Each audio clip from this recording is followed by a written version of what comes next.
ओम श्री शक्ति नमः। ओम श्री शक्ति नमः। ओम श्री शक्ति नमः।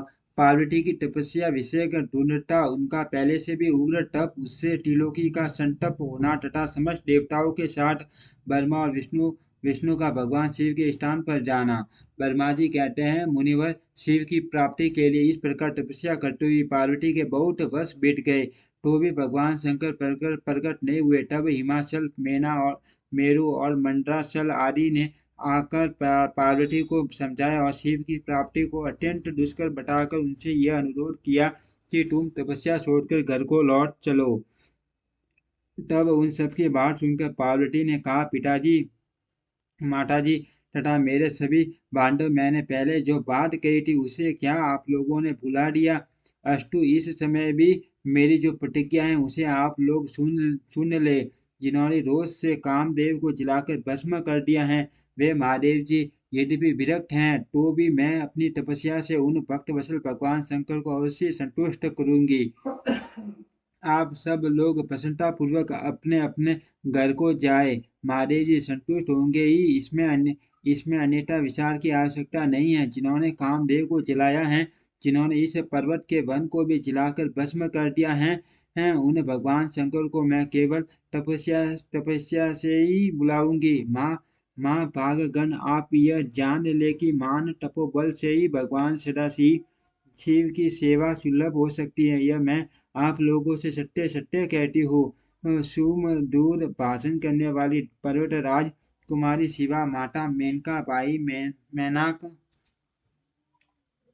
पिता हिमालय और मंदराचल आदि से उपयुक्त बात कहकर शीघ्र ही चुप हो गई। शिवा के ऐसा कहने पर वे चतुर चालक पर्वत, गिरिराज, सुमेरु आदि गिरिराज की बारंबार प्रशंसा करते हुए अत्यंत विस्मित हो क्या जैसे आए थे वैसे ही लौट गए। उन सब के चले जाने पर सखियों से घिरी हुई पार्वती मन में यथार्थ निश्चय करके पहले से भी अधिक उग्र तपस्या करने लगी। मुनिश्रेष्ठ से देवता, असुरों, मनुष्य और सरासर प्राणियों सहित समस्त समस्त टीलों की उस मैटी तपस्या से संतप्त हो उठे। उस समय समस्त देवता, असुर, यक्ष, किन्नर, सारण, सिर, शाक्य मुनि, विद्याधर, बड़े बड़े नाग, प्रजापति, ग्रह तथा अन्य लोग मान से मान कष्ट में पड़ गए, परंतु इसका कोई कारण उनकी समझ में नहीं आया। तब इंद्र आदि सब देवता मिलकर गुरु बृहस्पति से चला ले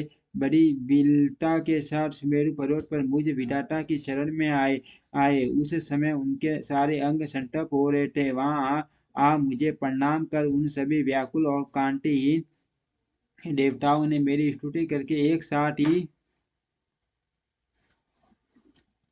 ने मुझसे पूछा, प्रभु, जगत के संतप्त होने का क्या कारण है? उनका यह प्रश्न सुनकर मन ही मन शिव का स्मरण करके विचार पूर्वक मैंने सब कुछ जान लिया। इस समय विश्व में जो डाह उत्पन्न हो गया है वह गिरिजा की तपस्या का फल है। ये जानकर मैं उन सबके साथ शीघ्र ही शिव सागर को गया। वहां जाने का उद्देश्य भगवान विष्णु से सब कुछ बताना था। वहां पहुंचकर देखा भगवान श्री हरि शुक्र आसन पर विराजमान है। देवताओं के साथ मैंने हाथ जोड़कर प्रणाम पूर्वक उनकी स्तुति की और कहा, माँ विष्णु, तपस्या में लगी हुई पार्वती की परम उग्र तप से संतप्त हो हम सब लोग आपकी शरण में आए हैं। आप हमें बचाइए, बचाइए। हम सब देवताओं की यह बात सुनकर शेष शैया पर बैठे हुए भगवान लक्ष्मीपति हमसे बोले। श्री विष्णु ने कहा, देवताओं, मैंने आज पार्वती जी की तपस्या का सारा कारण जान लिया। अर्थ तुम लोगों के साथ अब परमेश्वर शिव के समीप चलता हूँ। हम सब लोग मिलकर यह प्रार्थना करेंगे कि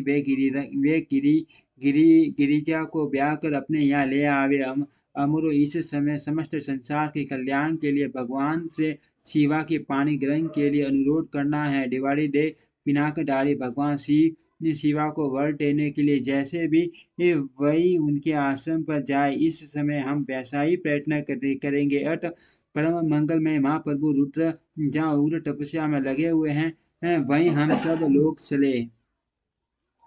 भगवान विष्णु की यह बात सुनकर समस्त देवता आदि आदि हठी, क्रोधी और और जलाने के लिए उद्यत रहने वाले भयंकर रुद्र से अत्यंत भयभीत हो बोले।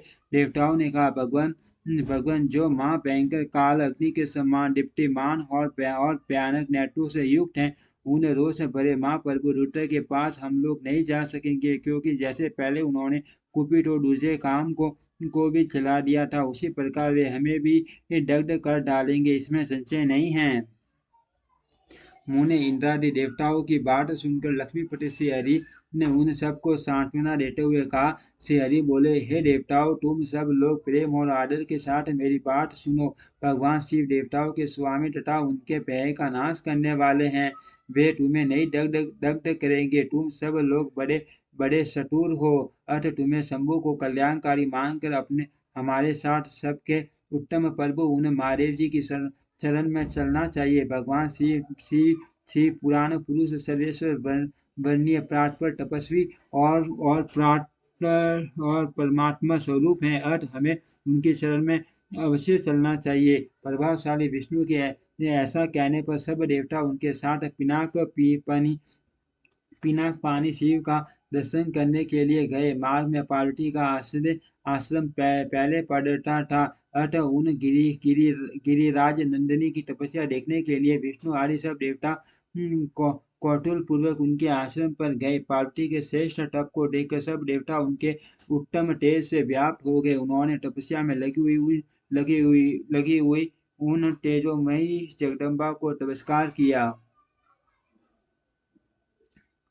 और साक्षात सिद्ध स्वरूपा शिवा देवी के तप की पूरी पूरी प्रशंसा करते हुए वे सब देवता उस स्थान पर गए जहाँ भगवान वृषभ ध्वज विराजमान थे। मुने वहां पहुंचकर सब देवताओं ने पहले तुम्हें उनके पास भेजा और स्वयं वे मदनकारी भगवान हर्ष से दूरी खड़े रहे। वे वहीं से यह देखते रहे कि भगवान श्री कुपित हैं या प्रसन्न। नारद, तुम तो सदा निर्भय रहने वाले और विशिष्ट शिव के भक्त हो, अतः तुमने भगवान शिव के स्थान पर जाकर उन्हें सर्वथा प्रसन्न देखा। फिर वहां से लौटकर तुम श्री विष्णु आदि सब देवताओं को भगवान शिव के स्थान पर ले गए। वहां पहुंचकर विष्णु आदि सब देवताओं ने देखा, भक्त वत्सल भगवान शिव सुख पूर्वक प्रसन्न मुद्रा में बैठे हैं, अपने गणों से घिरे हुए शंभु तपस्वी का रूप धारण किए योग पद पर आसीन थे। उन परमेश्वर रूपी शंकर का दर्शन करके मेरे सहित श्री विष्णु तथा अन्य देवताओं सिद्धों और मुनिवरों ने उन्हें प्रणाम करके वेदों और उपनिषदों के सूत्रों द्वारा उनका स्तवन किया। ओम श्री शक्ति नमः। ओम श्री शक्ति नमः। ओम श्री शक्ति नमः।